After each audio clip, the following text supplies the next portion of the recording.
Our project is aspect-based sentiment analysis and summarization of reviews. The motivation behind this project is in today's times, most of the services are run based on reviews, and mere 5 or 10 rating review does not give a lot of meaning. And so in our project, we want to use the reviews to give a detailed aspect based sentiment and also summarization so that it can be helpful for services to take feedback.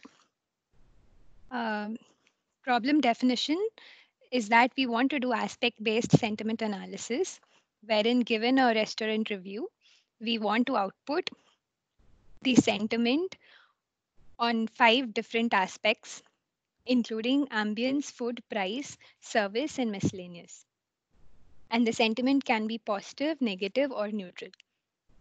For doing this, we took the data set from Semival to 2014, and we also used Yelp data set from Kaggle for being able to calculate PMI scores, which we will later come to.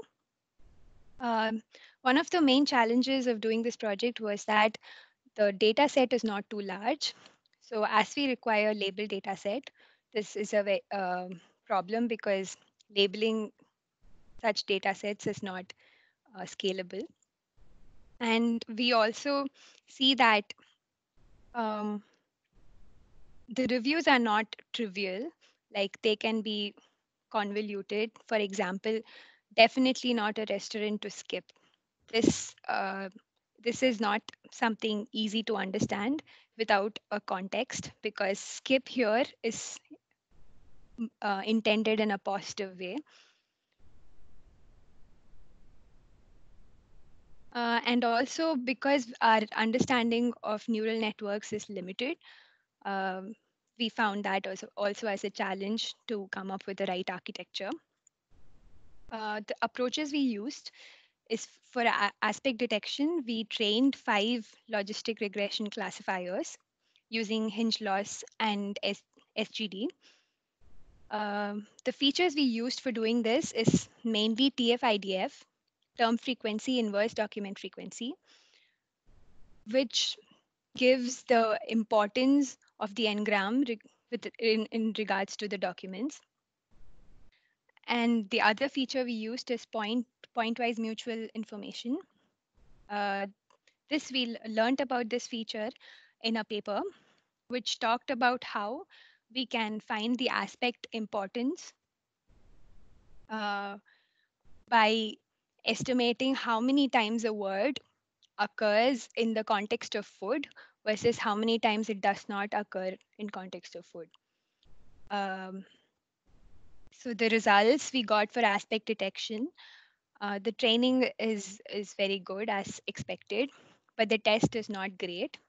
Uh, we think that one of the reasons is limited data set, and we hope to come work around this problem. And also, we haven't tried neural networks for this part of the problem, the aspect detection part, which we hope to do in future.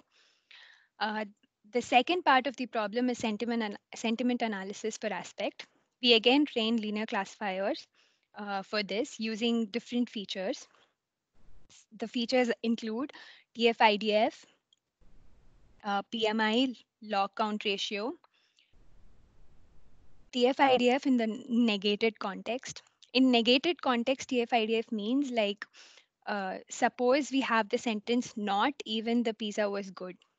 Because the word good is occurring after not, it becomes labeled as a new word called good underscore neg. By running TF-IDF with this new n-grams, we saw that we can have a slightly better performance. But there is also challenges in using this feature because our reviews consist of a lot of convoluted sentence. For example, not only was the food not bad, but the price was also reasonable. So here, merely going by one negation would not work, and we have to think through more of this. And going forward, um, we would like to do in-depth error analysis by which we would understand by doing what we can improve the performance. And also, we would like to attempt the second part of the problem we proposed, that is summarization, using text rank, as we proposed in our proposal. Um, we can see our classification results. Um, our F1 score for aspect detection is at best at 82.5% for the test, and our results for sentiment analysis at best is at 86.82, which has been achieved by uh, bidirectional GRU. As we are still exploring neural networks and we are new to it, we hope to be able to achieve more accuracy in this using RNNs. That's it.